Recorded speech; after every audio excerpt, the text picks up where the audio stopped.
Yeah. Look. Okay. All right. Because the last episode we started and you didn't have any audio. We don't need to bring it up again. Be so Our sick to idiot get producer sponsored by- didn't do it right. Fuck off. Be so sick to get sponsored by Liquid Death and get free Liquid Death. By the way, LaCroix, if you wanted to sponsor, that would also be cool. No, that would be cool. This isn't off-brand Dude, Liquid if we Death. get sponsored by This is its own. poop, that'd be cool. Just to get paid by Okay. in any respect for just talking shit.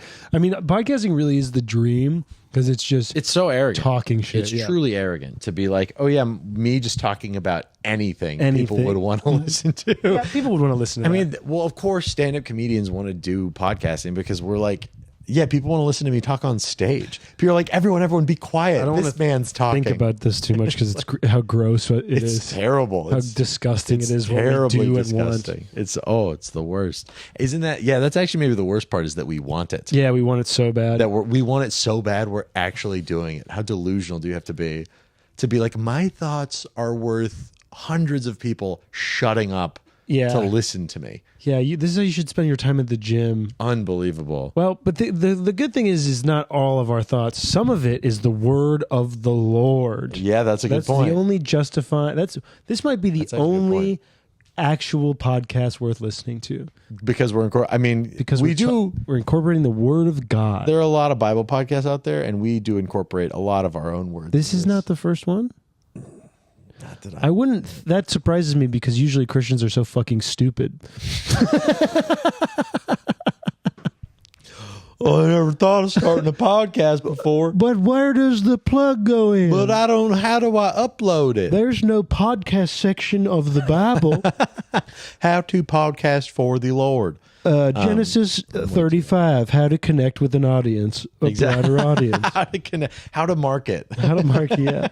How to use Instagram Be Reels. on multiple channels. You can't just stay on one channel. Get on Rumble. We do need to hit Rumble. Rumble? Russell Brand, too. Russell Brand started Rumble. I mean, he didn't He start has his own one? Oh, yeah, he was big on Rumble. You know, he's Christian now. He got baptized. Jesus Christ.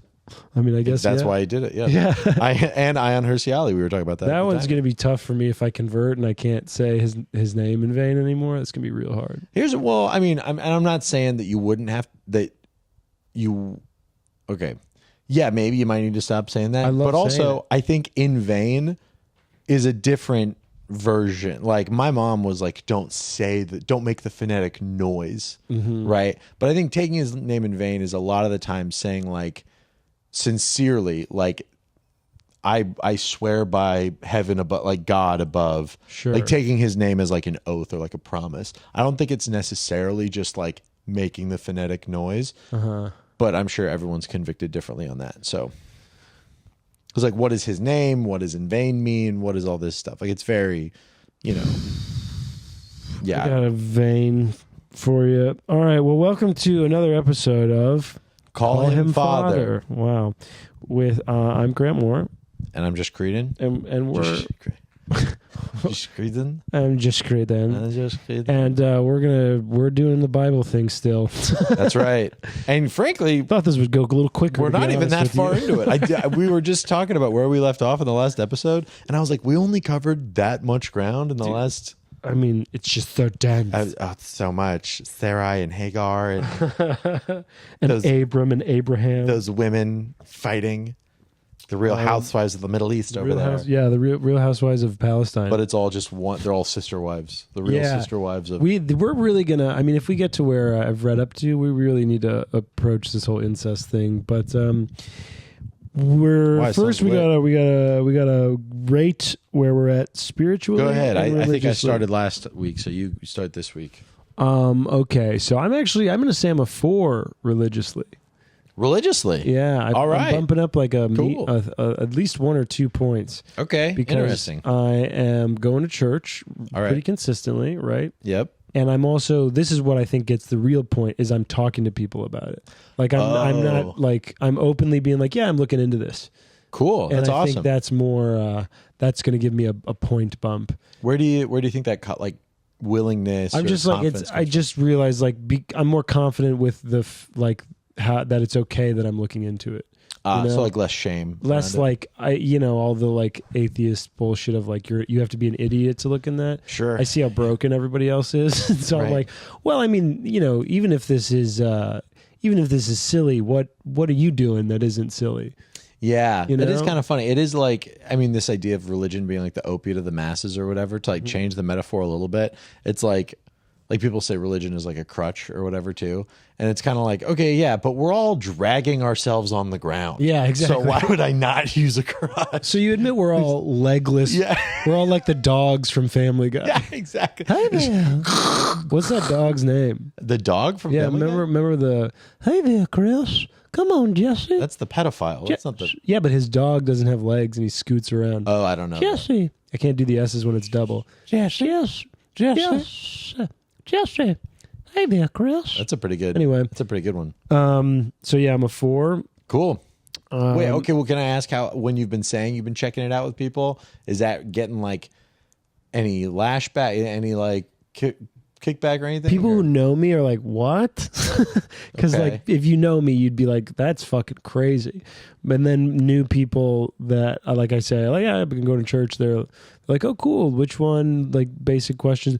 Always gets an eyebrow raise from people who know me, though. It surprises them a lot. How does that make you feel? Are you like okay with that? Or are you like, come on, Yeah, I think you like, the more you do something out of your own principles or desires, the less like people's reaction affects you. Like if it was just like purely to like, it was purely out of like, oh, this is interesting, this is a fun thing to do, versus like something I really believe is worth looking into, it would be, maybe that would bother me, but I don't know. It's like, to not look into it is crazy at this point. To not look into other ways to be alive is crazy. So anybody who's like, oh, really? It's like, whatever. Fuck 100%. I mean, also, when someone goes, oh, really? It's like, oh, that must mean you're really confident with how you're doing it. Sure, which is fine. Or you've like, I mean, but also it seems to discount someone else's strategy off rip seems a little unfair, I think. But, I mean, it's closed-minded. Sure, yeah.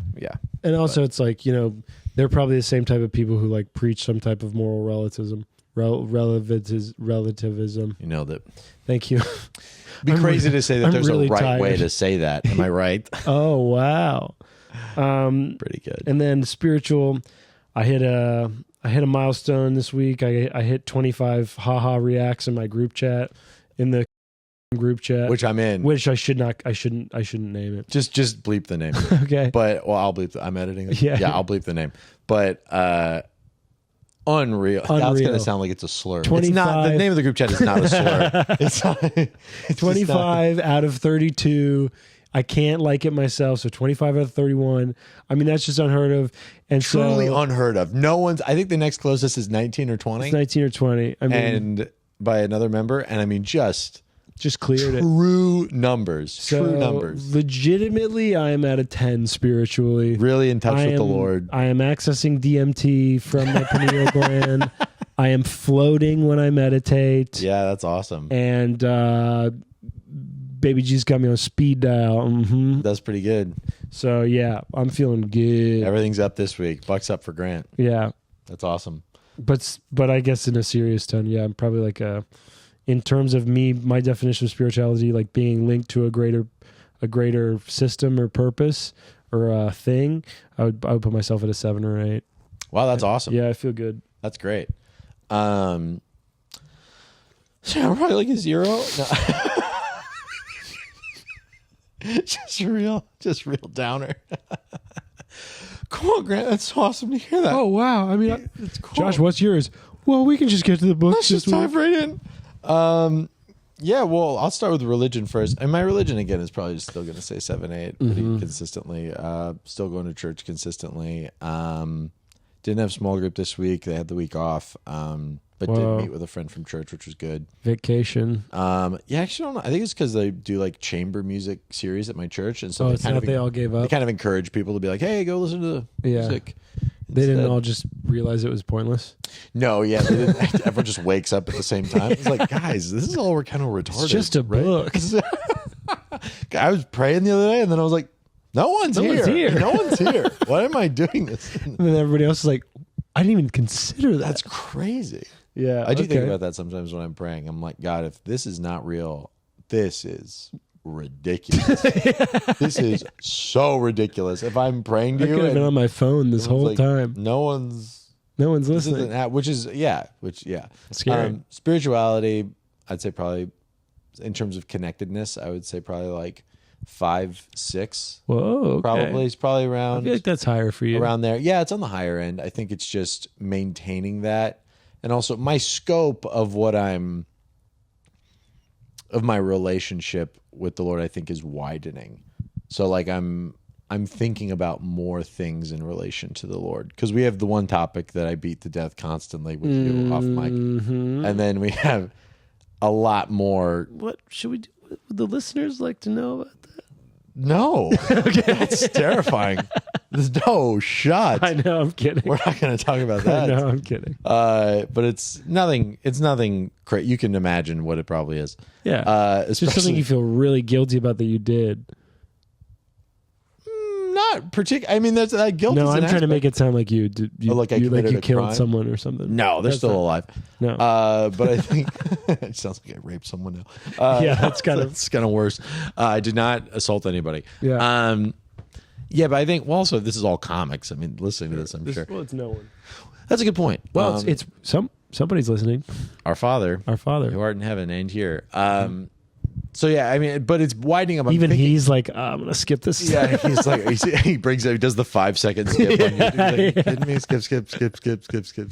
Goes to the peak portion. He's like, all right, let's do that. That's enough. Was he reading an ad? Oh no, he was talking about that thing he keeps talking about.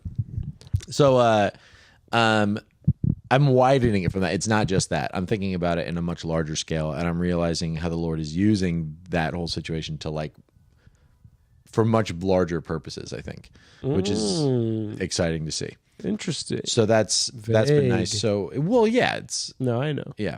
So that's been good. Overall. Good, dude. All right. So well, growth, but yeah. Last time we talked about Abram and his hoes, Sarai and Hagar and Milfdor and Trigdong. Trigdong. And all of his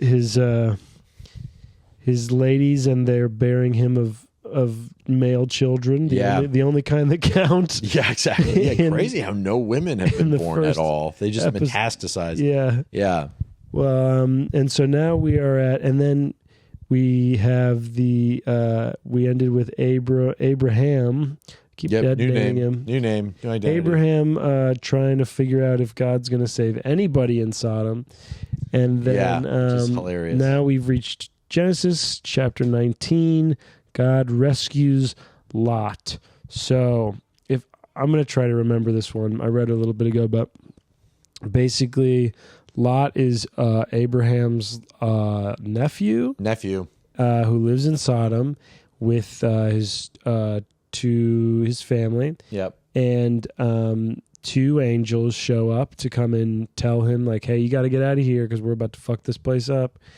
And before they can kind of get through that conversation, a gaggle of Sodomites. And that is just what they're called. That's what they're called. Where they're from. Okay, it's not a slur. Okay, yeah. Gaggle of Sodomites coincidentally come and threaten to rape the angels. Yeah, the angels. Yeah, they're like, hey, give us those dudes. You know, we haven't gotten to the rule portion of the Bible, but I can only imagine that is a no-no. Yeah, not pro-rape. Of angels, especially. That must have been one of the moments when God was like, have I told them? Yeah, ooh. Have I said that explicitly? Was this in the brochure? And have I given them the rules? You know, Lot, thinking on his feet as ever, says, don't rape these dudes, rape my daughters. Not just my virgin daughters. My virgin daughters. Hey, guess what? My daughters are virgins, which, by the way, in that culture means they're probably like 12. Oh, it means they're probably like God. 11 to 13, like super young. Damn, girls. I did not think about that. Yeah, so Lot was like, hey, how about you rape my children who barely can think on their own? Yeah, so a moment of weakness. Nobody, not everybody's also, how do you love your dad again after that? Well, because as you know, that didn't happen, right? You keep going. Keep going. I don't want to do spoilers, but yeah. Okay, so and then the angels, instead of letting the crowd of, and it's funny, the crowd of guys who are trying to rape the angels. When Abraham's like, take my young daughters, they're like, no fucking way, give us the dudes. Like, ew. So they're really, really after it. And then they go, the angels pull the family back inside and blind the front row of the guys. The front row. That's why you just think it's the front row. I thought it was all of them. Well, I thought they made it sound like it was just the first few aisles and sections. Oh, but and then. They have to physically take Lot and his family out of Sodom, and then they bomb the city with white phosphorus. I think it was with Raytheon stuff. Yeah, it was with Raytheon stuff. Raytheon, Lockheed Martin. I feel like we did talk about this last time a little bit. Maybe a little bit, but not. We made the same Raytheon joke. I remember the white sulfur thing. No, but I think we just referenced it, but we didn't talk about the raping of the men. Yeah, right. So that's what happens. Give me the symbolism of this one, Joshy boy, because symbolism? This one's a tough pitch. Well, I think what is kind of interesting is, I mean, if these angels are still, symbols of God's presence, right? Uh-huh. God doesn't just stay away from suffering to save us, right? God enters into the human suffering. And is like risks to a degree getting raped. be like, hey, we're gonna get you out of here. Okay. Like he comes down to the people and is in the midst of that himself. I mean, more fully in Jesus, obviously. Yeah. But goes in and saves these people. And like also, by the way, Lot, clearly not a good dude. Right. He's like, take my 13-year-old daughters and rape them instead of my guests. Yeah. And it's like, what? Right. This is crazy. And he still saves him. Yeah. And he was like, hey, could you find 5 righteous men in the city? Was it 5 or was it 10? It was 10. Could you find 10 righteous men in the city to save the city? And he's like, no. And he probably was including Lot in that too. Sure. And he was like, hey, by the way, Lot, this dude I'm saving, even he's not very good. Yeah. I mean, he should get destroyed too. Right. And he went in and saved him. Because he owes Abraham, I guess, for believing him. Well, I don't think he owes him anything. But why do it? Why save this monster? Grace. Why save any of us? Then why not save the whole city? Why not give grace to all of Sodom? Justice too. There's a point where you can enact justice, but still, if you go back to Noah, right? Like he enacted justice on wickedness, but still gave a path to redemption through grace. But that doesn't mean everyone receives that grace. Okay, well, Lot's got a little rocky road to redemption coming up. Yeah. Because after he's saved from the city, the angels tell him, hey. Well, let's talk about his wife first. What happens with his wife? Oh, yeah, the angels are like, Classic. Hey, we're leaving. Don't look back. Don't look at the city as Don't look at the city as it's getting destroyed. And she turns around and looks at the city because she just has to do it. She just has to look at the city, and she turns into a pillar of salt. Yeah. What the fuck does that mean? I mean, does that just mean she's like she's hit like what's that city that got like Pompeii? She was Pompeii. Yeah, sure, maybe. Yeah. So she just turned around, and I would imagine I don't know the Greek and the Septuagint or anything like that, the ancient Hebrew or whatever, but I would imagine look back probably does not back at it. Probably does not just mean look back, glance and be like, oh, what's going on back there? It probably means like long for, sure, or like mourn the loss of, or something like that. Getting hit by the wave. Yeah, I probably shouldn't be guessing. I probably shouldn't be guessing this. You're like, well, it probably means whatever, but that's sure. That's where the research. I think that's a fine because it's like. But looking back and being like, no, because this is such a place of suffering and deplorable acts, Yeah. Just a crew of people in the city being like, and there's no authority outside of Lot being like, hey, you can't just rape dudes. They're all like, as a culture, not dudes, being like, we should rape these guys. Yeah. And everyone's like, oh, for sure, that's fine. Like, imagine everyone in New York just coming up and be like, hey, can we rape your visitors? Yeah. And everyone's just like, yeah, that's kind of expected. That's kind of normal. Yeah, that'd be. That, I don't think that's included on the Statue of Liberty. Yeah, 100%. Yeah. Give us your what is it? Your victims. Poor, yeah, you're poor. You're needy or whatever. So that we can have sex with them instantly. Exactly. Yeah, exactly.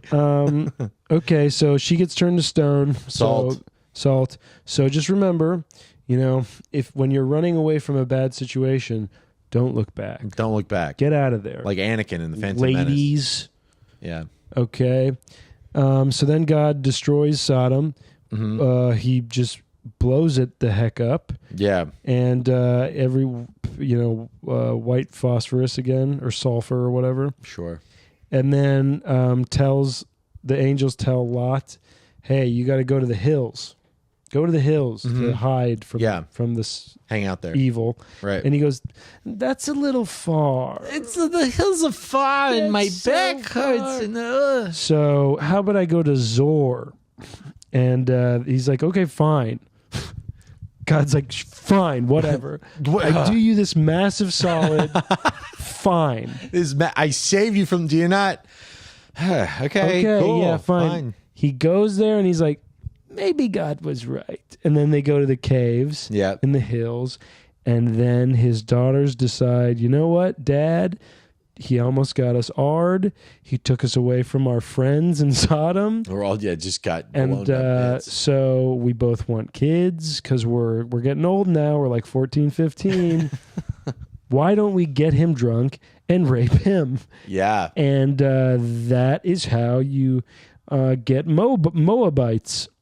Yeah, a whole group of people came from each of the daughters, which also is crazy. This is something that, they say it's just like, oh yeah, I don't know how fertile people were back then, but they're just like, yeah, they got one daughter, got a lot drunk, had sex with her dad, and then they're like, and she conceived. And it's like, really? 1 for 1? Are you kidding me? There's no like, well, I'm struggling with fertility issues. Well, it's just like, boom, done. I think when they've like probably just started their period at the ages of these people that you've brought up, it's like you're like super fertile. Yeah, I guess. Also, imagine how blackout you have to be like to fuck your daughter. Yeah, hopefully very. Also, though, this is something I thought about just now. He was drinking NAs back then. Oh, I'm so drunk. Oh, I wouldn't. Oh, I couldn't even tell. Dude, I know we're joking about it, but like, what the fuck is going on in this book? Here's the thing. I don't think the book. People think that the Bible. People who are not familiar with it, I think that the Bible is about this holy, which I think it is a holy book, but about like a bunch of these people who were super awesome. No, and like everything was perfect, and like they were really good, and that's why Christians now are super pious and like whatever. Yeah. It's like no, this is like some of the worst people imaginable that God intervenes with out of love and saves. It doesn't show God loving perfect people. It shows God loving broken people and redeeming them, which is why we see ourselves in this and being like, oh yeah, I'm not a good person either, but I can believe I'm loved because, again, I'm not saying I'm a good person, but I would never offer up my daughters to be raped. And I would hope that my daughters wouldn't rape me. What do you want to parade, Josh? Come on, I'm a good guy. Okay. I'm a good guy. But would you impregnate yourself with your drunk dad's sperm? I was never put in that situation. It's really hard to say. Yeah, as a man, it's hard to say. Yeah, it's hard. I couldn't. Everybody I wants to say no, but But when you're in the moment, and you're like, man, I want kids so bad. Imagine that sort of baby fever. You're like, oh, I have baby fever. I want to get really have sex with your dad. Okay, like they don't even have the excuse of the biological clock ticking. Right, exactly. Yeah, it's like time's getting busy. I'm 15. Your it's aunt like, had a kid when she was 100. You can wait to leave the hill. That's actually just hilarious. Leave the hills. Good point. Yeah, just meet some folks, dude. Do you think that stories like this are why Christianity is still so popular in the South? I mean, who knows? Hey, we can still fuck our family. Yeah, that's a good point. The incest is a really big draw, perhaps down there. Okay, and so that's really the craziest story of this one so far is the daddy-daughter. Maybe one of the craziest stories we've read so far. Yeah, but there's more coming. You have anything else to say about God killing Sodom and Lot and his daughters? I guess it's just like, what do you get out of this? What's crazier, I think what you get out of this is the salvation and the promise that he made to Abraham is that he would save his people, right? Even if they're dog shit assholes? Even if they're garbage, right? So I think the thing that we get out of this is like justice will be done, but there's still grace extended to people. And the crazier thing isn't that evil people met justice, but that evil people were saved. I think the crazy part isn't that Sodom was destroyed, it's that Lot was saved, because he's a garbage human. He's terrible. When Abraham's like, hey, so then why be good? Sorry? So then why be good? Out of love, right? So out of love for who saved you. You don't be good to be loved. You could still get blown up in Sodom fire. For what? By being a sodomite.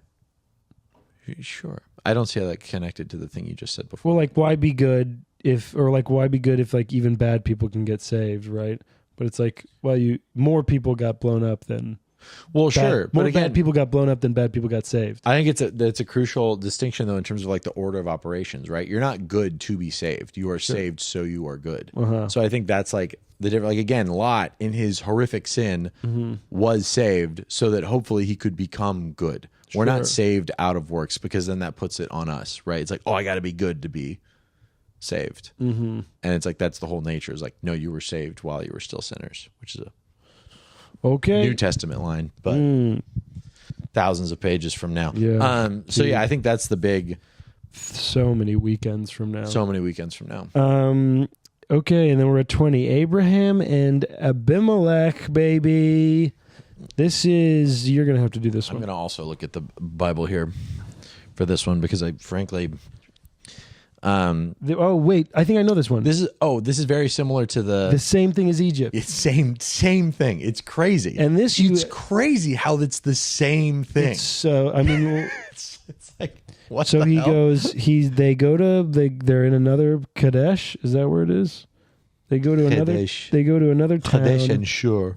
Right. They go to another town, and he once again tells Sarah, like, hey, we got to tell everybody you're my sister. We got to do... I mean, maybe he just really likes this, like... Also... narrative of... what's it called? Not foreplay. Like incest, the incest thing. Yeah, it's like stepsister Yeah, stuff. it's like, ooh, you tell everyone you're my sister. Also, here's the thing. Think about this. So, well, first off, he did this back in Egypt a long time ago, right? Where the plan is... tell the local ruler or whatever and people that you are my sister or else they're going to kill me so they can fuck you. Exactly. Because also look at what just happened in Sodom. You know, it's like, hey, we want to rape your visitors. It's like, oh, that's your wife? We're just going to kill you. Injustice, like crazy stuff like that just happens. So he's like, well, just to be safe, let me do this. And then Abimelech, again, I mean, Abraham does kind of read the room in the right situation. He's like, oh, they are going to think you're super fine and they're going to take you. Yeah. And they do. And they don't kill him. They actually bless him and give him a ton of stuff just because of his relation to her as quote unquote brother, which I guess technically they are like cousins. They are cousins. Right. They are related. No, they're not. No, they're half. They're half brother and sister. Right. Exactly. His father, they share a father. Right. Yeah. I mean, statistically, it's pretty okay. You just don't do it enough. Yeah. Like one generation, you should be fine. Yeah. But also, I just thought of this right now. I love how this is after the three people, like that God came, and angels came and promised, and then she was like, me in my old age, I will conceive. This woman's 99 walking around, still, and he's banging. Like, and Abraham is like, you're so hot. Everyone's going to want to steal you. Because you're so good looking at 99. Imagine a 99-year-old woman. Forget they're all Jews. Yeah. It's so funny they're all Jews. Everyone will want to sleep with you. He's like, this woman's 99 and she's like, I agree. Yeah. Like, what is wrong with you? Yeah. Also, imagine Jews living to 600. How big do their noses get? I mean, noses don't stop growing. I mean, their ears must have just been unbelievable. I mean, it makes sense because like Jewish people who are 60 look 150 That's a good point. years old. Jon Stewart has still one of the best jokes ever where he's like, black don't crack, but Jews age like avocados. Such a good joke. That's very funny.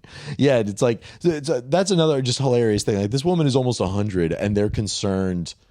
Yeah, I was like, I can't. You're just no one's going to be able to resist you. She's in like a walker and diapers. Yeah, who's an old celebrity that's like Meryl Streep? I think is not bad looking still. You wouldn't say she's fine. Helen Mirren. They're like beautiful old ladies. Sure. But they're you have to add the old lady. They're also part. in their 70s. which is like that's like 25 years younger than this woman. Yeah, but I think like in a couple like maybe the next generation, people are hot up to like 60 now.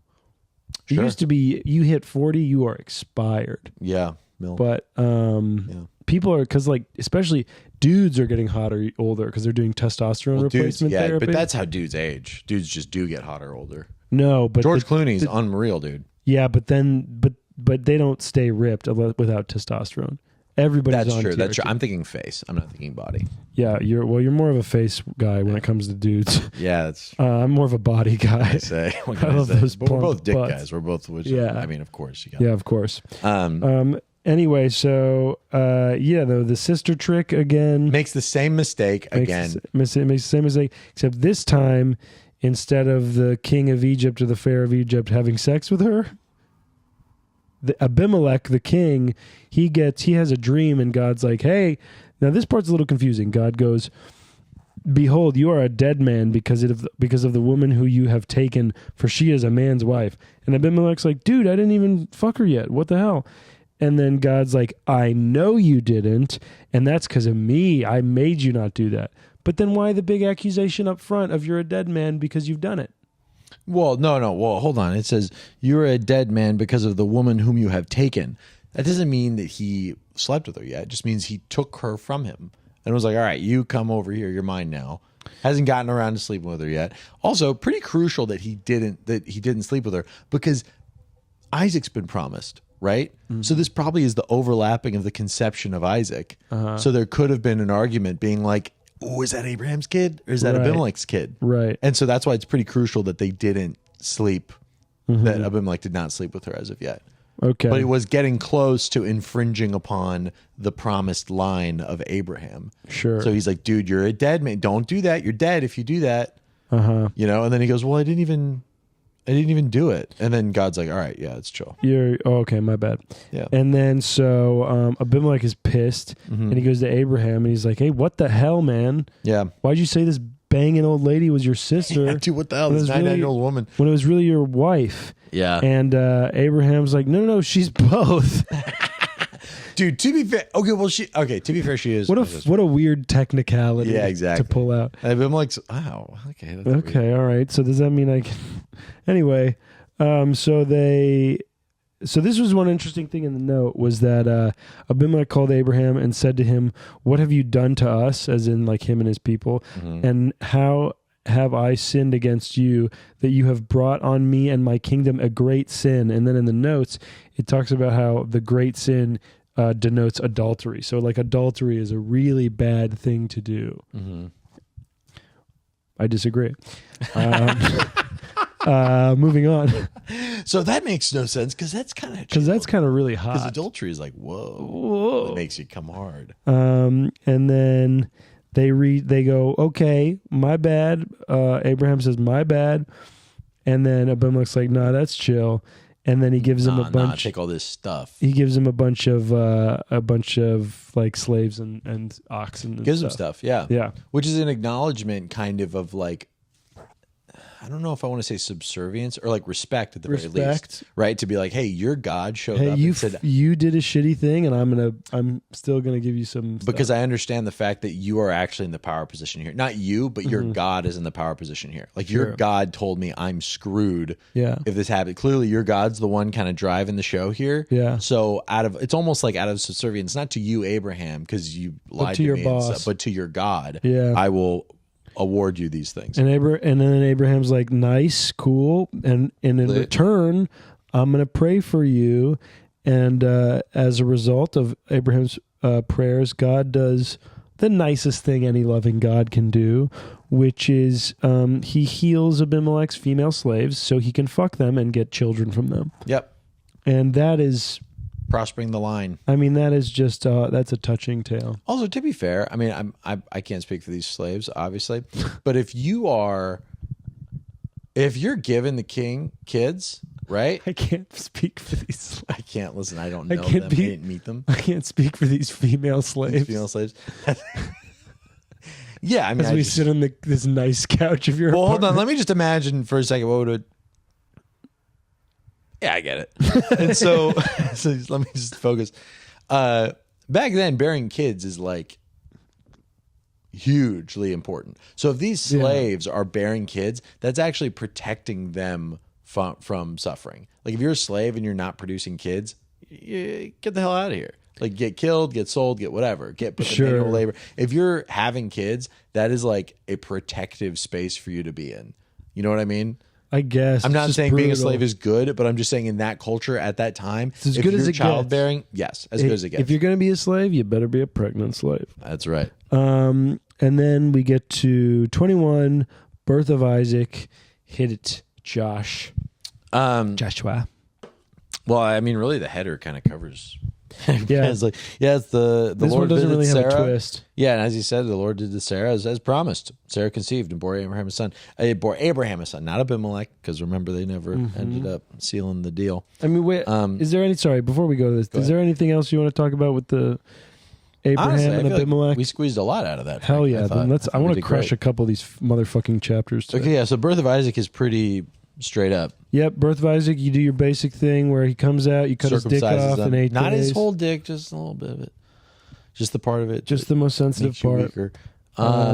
Makes you weaker. Is that where you draw most of your power from? Is your your circed dick? Yeah, because now my dick isn't so sensitive.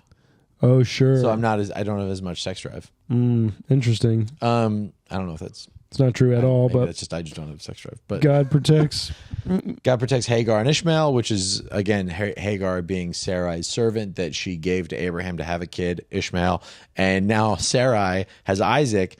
So in a way, you're kind of like, well, Hagar and Ishmael, they don't really matter anymore. Yeah, but God protects them and says, really I know you're not the chosen line, but don't worry, you're safe. Yeah. A treaty with Abimelech. Oh yeah, so no, she's pissed though. Oh yeah. God, she's it's not just like we had Isaac so we can get rid of our backup plan of Hagar. And plan B is out of here. Ishmael. It's also that Ishmael and Hagar were making fun of Isaac. They were laughing at him. Because Ishmael's way older than Isaac too, like 13 years older. Oh, okay. Yeah. So they're laughing at him, probably laughing at his bleeding tiny little baby penis. Yeah. And so she's like, hey, don't do that. And so she doesn't like it when people laugh at her stuff. Okay. Interesting. Bit of a hypocrite. So sensitive. And then she banishes the slave woman, and then they are sent into the desert, which is just kind of outside of any city, it seems like. Yeah, pretty much. Desert's not hard to get to. And it took a long time for them to reach the desert. Yeah, and then they run out of water. And then she leaves her son somewhere to cry because she doesn't want to watch him die. Yeah, because they're both going to die. And then God's like, hey, you're not going to die. I put a well, somewhere around here. Where's a well? Fuck, where'd I put it? It's near here, I promise. I can find it. And she's like, thanks. And then that's that chapter. Yep. And then a treaty with Abimelech and Abraham. Made a deal. They just made a deal. Getting along. Yeah, there's I mean, not to keep up with this like playful anti-Semitism, but there is oh no, that's later, sorry. This is when he's that's throughout the whole that's kind of throughout the whole deal. Thing, yeah. But I just love him making deals. I love all the deals. Yeah, exactly. Striking a deal. Yeah.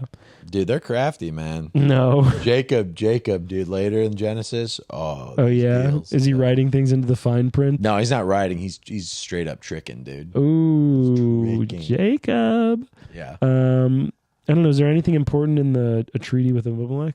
I mean, if it wasn't important, it wouldn't be in Scripture. Oh, okay. But for the purpose of our podcast, I mean, it's basically like, hey, Abimelech's like, hey, you're one with God. I've been loyal to you, so why don't you promise to be loyal to me and my people and use your connections with the big man upstairs to watch over us? Right, 100%. Okay. Yeah. Then we get to 22, the sacrifice of Isaac. And then we have another, what I like to call, hey, why'd you do that, God? There's a couple of these moments where I go, why'd you do that, God? Why'd you do that? And this Which is one almost of them. Every point. Like, that doesn't make much sense. Yeah. Why would that make sense? Okay, so Sarai brought it, but also a lot of it is in reaction to like people goofing up. Sure. It's like, don't worry, Sarah, we'll give you a kid. And then Sarah's like, okay, I got it. Here, take Hagar. Yeah, and then Sarah's like, yeah, okay, you're going to give me a kid. Yeah, okay. Use the whack-off motion. Yeah, you're going to give me a kid. Look how hot I am, and you didn't give me a kid. Look how hot and old I am. Yeah, I'm the hottest 99-year-old that existed. That is, I never thought of that until like just now. He's like, oh, you're 99 and people still want to Yeah, steal you like That's that crazy. Yeah, that's nuts. I've never seen a 99-year-old who I'm like, I would kill her. Yeah, but they used to live to be 800. Dude, so but it's not like, as long now. Yeah. And then, okay, so anyway, so the sacrifice of Isaac, God's like, hey, Abraham, me again. Yeah.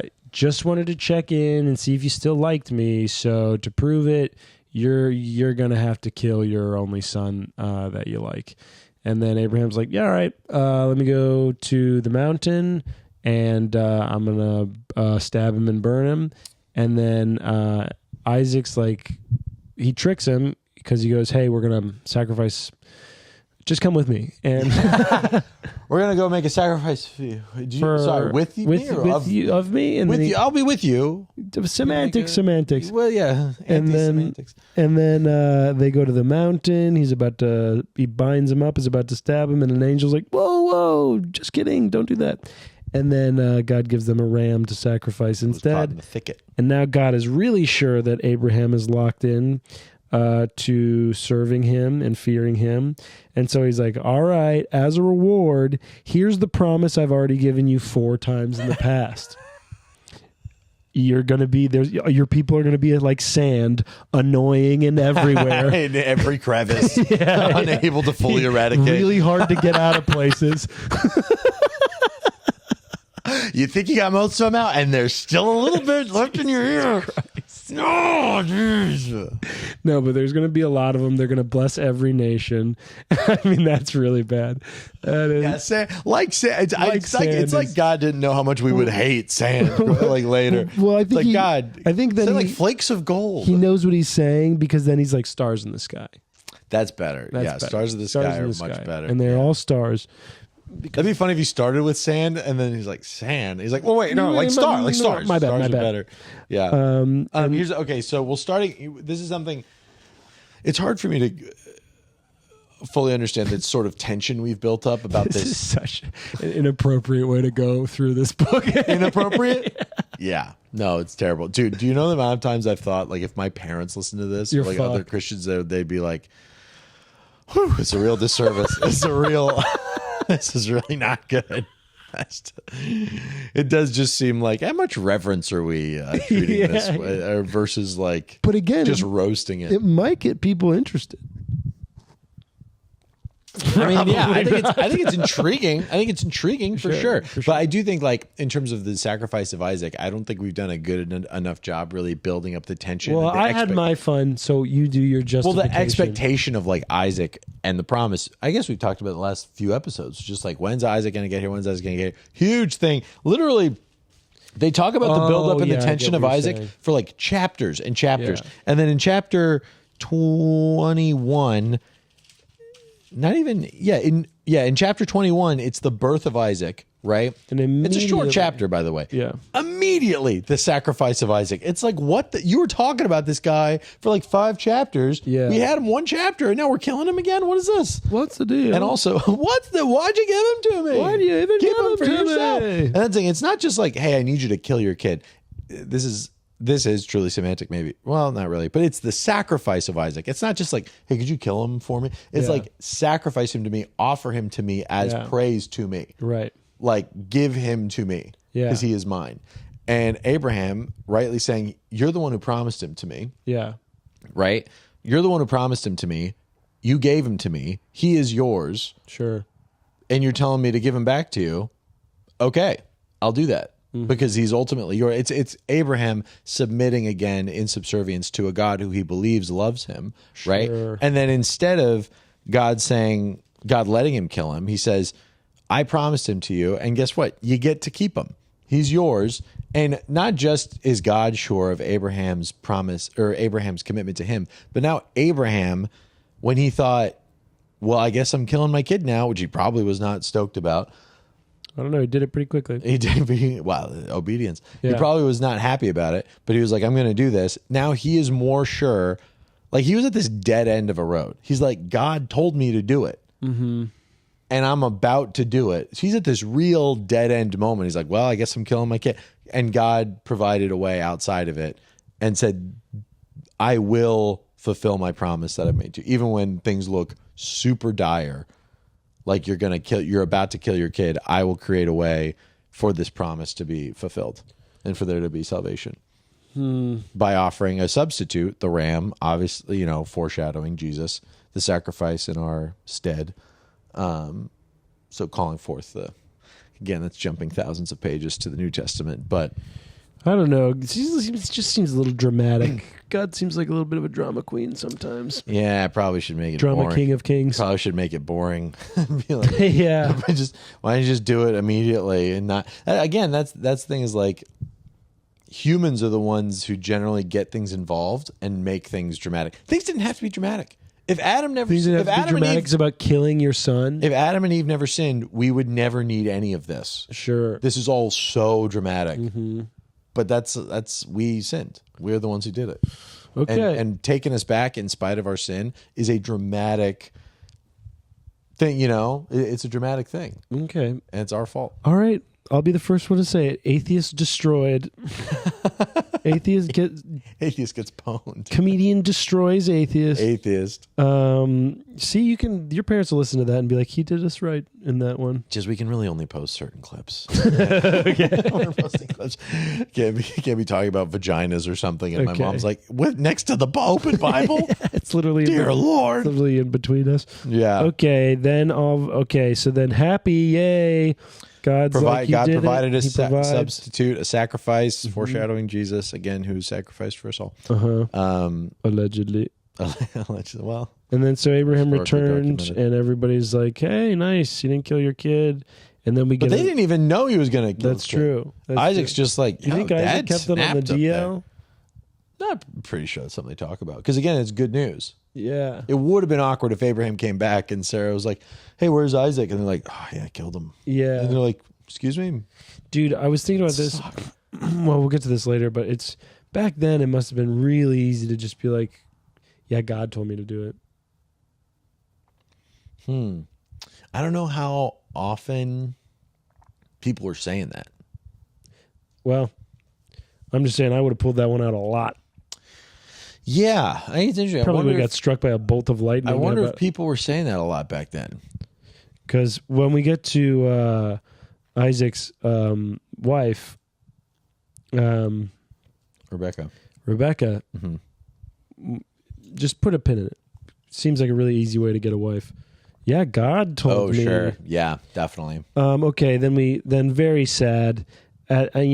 She dies way before her time. Who's she? Sarah. Sarah dies at the young, hot age of 127. Oh, which, dude. by the way, this Too soon. But I thought God said no more past 120. It's a slow taper. It's a slow taper off the 120 because there's a few folks that still live quite long. Born before the 120 rule, and also Janine Clement lived to be 120 something years old. Who's Jean Clement? She's the oldest woman ever.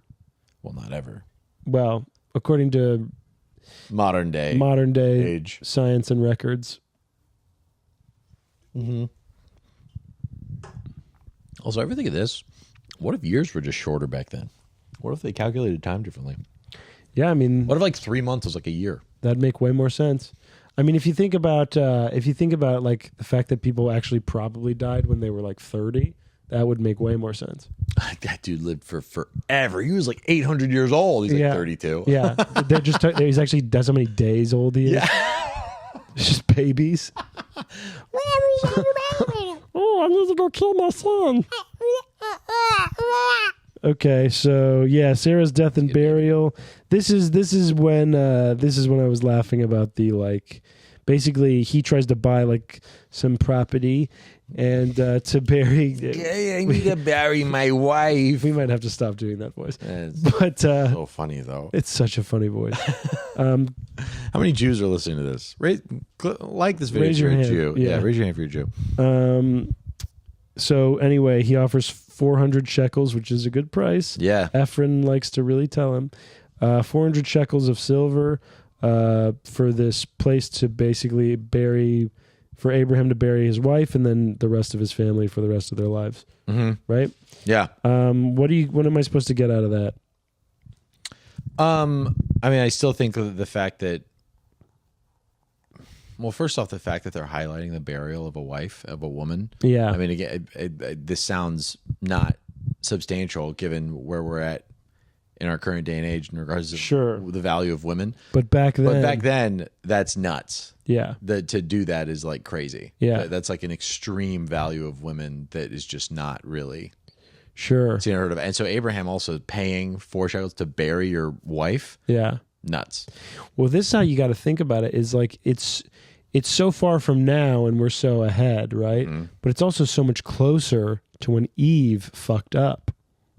Oh, that's a good point. Yeah. So they still remember that stuff. Yeah, they're like, yo, women suck. Women blow. They did all this shit. Not listening to them. So, you got to just remember where you're at historically. Yeah, that's a good point. But I do think, despite that being a good point, that back then, this was a big deal. And that's part of why historically Christianity did so well, was that it catered and considered poor people and women. Yeah.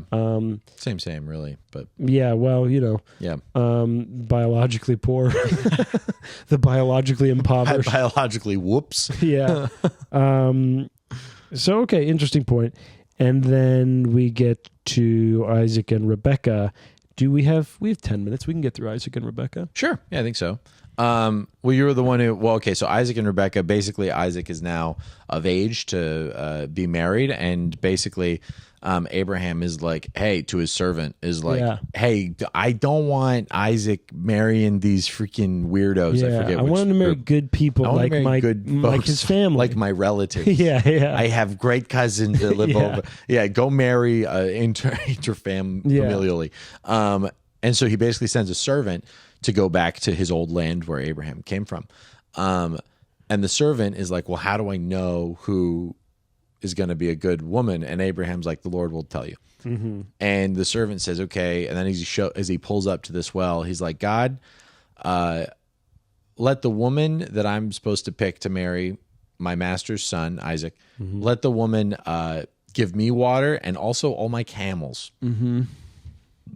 Camels, notoriously thirsty animals. Right. Not like, just a little sip and they're like, I'm good. They drink a shat ton so that they can go a long time without drinking anything. So they got to fill up the tanks. And also this dude It's like filling up a car back then. Sure. Yeah, but way more manual. I mean, just way... Okay. It's way worse. Yeah, way worse. And like manual. Imagine having to fill up your car, just manually pulling jar by jar gasoline up to like pour. A lot of work, basically. He basically said, I want a manual laborer wife. Yeah. And literally as he finishes that prayer in his head to God, a woman pulls up and is like, do you want water? By the way, I'll get all your camels as well. It was like so damn easy. Convenient. Yeah, very convenient. And so then he goes, whoa, who are you? Yeah. And it turns out that she's from the right family and whatever. And his family. Yeah, they strike a deal. And he goes, I'm actually your uncle's servant. You want to marry your cousin? Yep. She goes, yep. And she goes, sound good. Sound good to me, partner. Yeah, put her there. And they and that's what happens. So this woman is like a hard worker and very like thoughtful too, to go up to kind of this relative stranger and say, hey, I'll give you water and all your camels. Relative. Okay. Stranger. And then basically he's like, but if he goes back to her family, and then he's like, hey, I kind of want to get out of here. So if we could leave kind of tonight. Yeah, and then the family's like, we can't even like have a going away party. Like we can't hang out with her a little bit. He's like, I don't know. I kind of want to get out of here. Yeah, this town sucks. This place sucks. Like the coolest guy Abraham left for a reason. So, yeah, 100%. Yeah. So I'd like to skedaddle. Yeah, it's like living in Santa Barbara and you're going back to Bakersfield where you're from. So relatable. And it's like, okay, well, what's the Wisconsin version of that? Go ahead. There's only beautiful places in Wisconsin. It's like leaving Milwaukee to go to Chicago, and then you went back to Milwaukee and you were like, I don't like that comparison. I don't know. Okay, so yeah, that's the basic. And then they go back, and Isaac pretty much jizzes in her like that hour. It seems like he was really taken by her, and also she was taken by him. By the way, right? She saw when they're heading back, she saw just a dude out there in the field, and was like, "Who is this guy?" And then it's like, "Oh, that's the guy you're supposed to marry." That's your cousin. She was probably like, "Who All Yeah. right. Like, here's the thing. You see the wealth, right? You see all the camels. You see the stuff. You see that Abraham's like a powerful dude. It's not like you're like, hey, could he, could she come marry into this like super poor family? It's kind of like, yo, a freaking billionaire's servant just is looking for their billionaire son right. to marry somebody. So if you, and then It turns out he's hot. Oh yeah. Actually, I'd love to marry your Yeah. a billionaire kid. I don't care what he looks like. And then she sees him and is like, he's a hot billionaire son? Yeah. Are you kidding me? I mean, this is like the best. Yeah. This is the best. I feel like there's a movie like that. Oh, Crazy Rich any Asians. Hallmark movie? Oh, okay. Oh, I haven't seen Crazy Rich Asians. Yeah. Gets compared to Genesis a lot, actually. Oh, really? Yeah. Cool. And then that's as far as I got, I think. So, hey, but anyways, yeah, so it shows God's faithfulness and providing, and Rebekah was stoked, and Isaac was stoked, and I'm not gonna lie, man. Abraham, Isaac, Jacob, of the three of them, not a ton of time spent on Isaac.